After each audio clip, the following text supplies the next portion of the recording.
I did want to bring up. Okay, so I know this is kind of we'll do this as a little separate thing, but so during the preview of that movie, there was, since we have you on the show, I got to talk about Disney.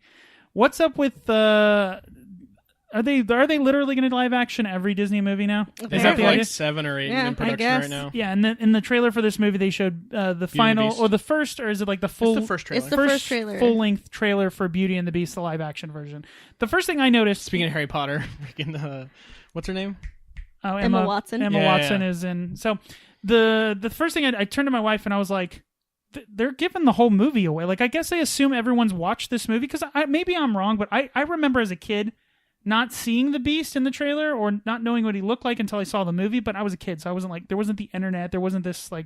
Yeah, Beauty and the Beast isn't like Cloverfield where you're not like, oh, I wonder what the Beast looks like. No, like, but there's like and they show like the wolf scene. They show like they show the freaking ballroom scene. Like they show her in the dress. Yeah. Every person that is interested in watching this movie has already seen it. That's not fair though. There's lots of kids that this is their Beauty and the Beast. I doubt that. There's no way. I think you guys are playing old there.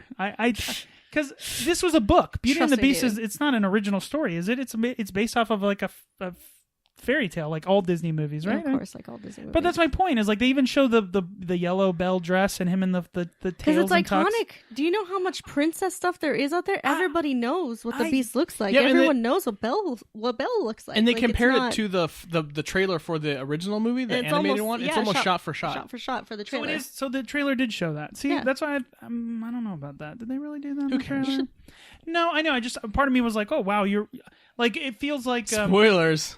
No, it's not. Beauty and the Beast. No, it's not so much spoiler. It's just like, it's. My problem is you're leaning and I get it. It's a remake of that, but I'm like, no, it's totally a member. It's like remember when you like Beauty and the Beast? Remember the yellow dress? Remember the yellow dress? And it's just like, I get it. Are you going to do anything new? No. Well, then that's lazy. Like it's lazy. just because it's live action. That's all we need, and we'll go. Cinderella did really well. That was the first one, right? Mm-hmm. Jungle Book did very well. Yeah, but Jungle Book, I've heard, there's tremendous differences between. There is difference in Jungle Book, and there is slight differences in Cinderella, not too much. There's enough, and a lot of people are wondering, like, is this going to be a shot-for-shot remake of Beauty and the Beast? Because if so, we've seen it before. I'm sure there'll be some differences, you know. That's my point. Is like, okay, and this is they've I think it was Pullman who played Beast in the live action movie Beauty and the Beast, where he had like it was like a Broadway type of style thing. Maybe it wasn't him. Maybe it was somebody else. But we've done that. Like, I think most people, if you're a huge Disney fan, or if you really like Beauty and the Beast, you've probably seen some live production of it. And it's like, that's all we're gonna do. We're just gonna film that and give it special effects. And like, I get it. Cogsworth looks great. Lumiere looks great. Like, but it's like, but we're not gonna. Yeah, but like, it's just it was already this. If you make it look so. Because it really does kind of look real, but it also doesn't look real. Like, they have to play up the not real. Like, it can't look incredibly real. If that, like Chip, when they show Chip, I'm like, that looks like not a real teacup. Like, to me, it doesn't. Because of the face and like I don't know. It's a talking. Well, because real cups don't have faces. I know, but my point is, if you venture too far into the world of like, cartoon or CGI, then it's just you're just CGIing Beauty and the Beast. It's still a cartoon. Yeah. And if what they have to rely upon is like the sets. I think that's what's going to make it this huge castle, and the wolves look great. But like Jungle Book can get away with it because like it is a bear. They don't add hyper realistic. Yeah, they don't make it into like this hybrid cartoon CGI real bear. It's a real bear. Whereas here, like, he doesn't really look like a quote unquote beast. He looks like a live version of the cartoon. Like, there's no, it's literally, like you said, shot for shot. We're gonna make them look exactly the same. We're gonna make all the characters wear the exact same type of costumes, which I don't mind that too much, but I do want something different in the story a little bit. Like Cinderella followed all the beats, but they had some different stuff. But even then, didn't they have the mice in there with the clothes and stuff? And they just look like mice with clothes, right? So they still follow the hyper realistic stuff. Yeah. But I think it'll be fine. Though I don't like Luke Evans as Gaston, because Gaston is like way more like beefier than Luke Evans. But the continuity's all jacked up because of how beefy Gaston is. Dude, Gaston is like one of my favorite characters. Really? You like awesome. The bad guy? He's awesome. He tries to kill the beast. Like I said, I obviously I'm not gonna until I see the movie, but I'm just kind of worried about like we're literally okay with just would you be okay if they took Star Wars and put it in as a cartoon, shot for shot, just drawn cartoon? Yeah, probably. You would go. You would pay it's a Family Guy episode, isn't it? Well, no, but you would pay $8 to $10 to go see that again in a theater. I'm like, that's all you're doing. Like, I get it. People keep going to see these movies. So, and like I said, they have like 7 it's or 8. all the member berries. They have 7 or 8 of them in production. I was joking to Sarah and Alyssa earlier, where it's like what they're going to do is they're going to remake like the 10 classics, right?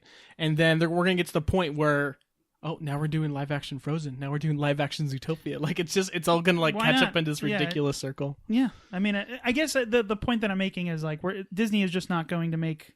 They're not going to spend enough time making new live action movies, like new ideas, or twist on old ideas. Like I think of like Hook. Hook is the Peter Pan story, but it's told in a different way. Like tell Beauty and the Beast. The story is the same. That this beast who was a jackass prince. Get those little rose, petals and crap. No, but like add something, do something slightly different. And we don't know they're not going to. All we saw was a trailer. I mean, if they at least explain why all of those townspeople in the beast's vicinity did not know that there was a beast there and that there was, a child prince who's suddenly gone missing. Maybe we'll get some more. Ignore it. We'll get more background on him and like, as a family, that's fine. Because we didn't get a lot of that. Because you don't get any backstory. And that was the cool thing about Cinderella is we got her backstory, which we didn't really see that in the cartoon ones. That's what I'm saying. If they do that, then I'm okay. Something. They should add more. It should be maybe like because it's like. Do you think it's gonna be a full blown musical though? Well, they already played the damn music. By the way, hearing that music at the very beginning, I was like, ooh, chills. Yeah, cool. The Beauty and the Beast, Angela. We can then in the new version of Beauty and the Beast that they sell, the actual animation, there's that song "To Be Human Again," which I think is stupid. Yeah. It's so dumb. The original movie did not have it. The one that we grew up with, that movie didn't have it. Yeah, you know what they did when we were kids? They were like the never released song, and it's like there's a reason it was never released. Yeah, it's terrible. But they're like the special edition DVD. You know what it feels like? It feels like Disney's doing.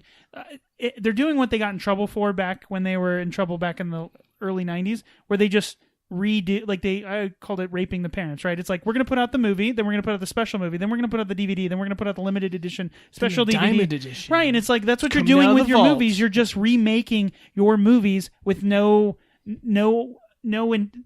nothing there. I could just like George Lucas and change some crap, right? Yeah, right. Or give some that's kind of a weird example, but like I think of the Broadway show Wicked, right? It is set in the universe of Wizard of Oz, but it's about how did the Wicked Witch become, what is her backstory? Let's learn about this old woman why was she such a jackass to the child prince who turned him into a beast? What was her story about? You have the things like with what is it? I know it wasn't a great movie, but the Snow White and the Huntsman, or what was that? Mm-hmm. Where you have the background of like all of that, and the Ice Queen. I don't think that was Disney. No, it wasn't Disney, but I'm saying that's an idea of take a classic story and then do some backstory, and then speed through the stuff that we didn't really like as kids and no one really liked at Beauty and the Beast. There's at least a couple scenes in there I was like, oh, come on. But if they make this like musical like the animated one, that's the first time they've done it. Because like I know Jungle Book had the couple music numbers, and then like Cinderella didn't have any music, right? Mm-mm. So that'd be kind of weird, the super realistic, but everyone's like singing all that kind of stuff. But we'll get over it. It's the song. Alyssa was already losing it in the trailers. Oh God, I love the yellow dress in the song. And I'm like, it's her favorite movie. But they're gonna make. What's slated? There's Little Mermaid. There's Lion King. There's gonna be Aladdin one. They're doing Mulan. Wait, they're doing Lion King? Uh-huh. Jon Favreau. Why? Because they Jungle can, Book David. Lion King has already been a live production it's on Broadway as a live production. Yeah, but it's not a live action movie, is it? I'm just holding out for Pocahontas and Song of the South. That ain't Make America great again. Bring back Song of the South. This is the perfect time for that movie. Donald Trump, please. Wow. Zippity-doo-dah. Anyways, it's kind of funny when you hear those songs as a kid and you're like, oh, and then you grow up and you're like, oh. Not a good.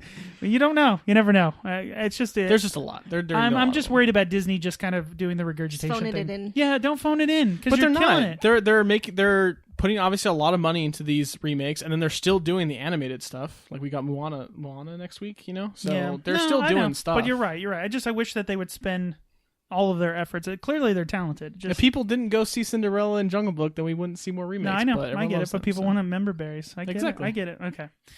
All right. So now that we got through all that good stuff, we got one more thing for everybody. We have our pinnacle of filmical. Yes. We are on number 90, I believe, at this point. We are breaking down the top 100 movies of all time according to imdb.com. We freeze-framed it, so some of the movies might move around, but this week we are looking at number 90 on our list, which is the 1948 classic horror movie, drama, Bicycle Thieves.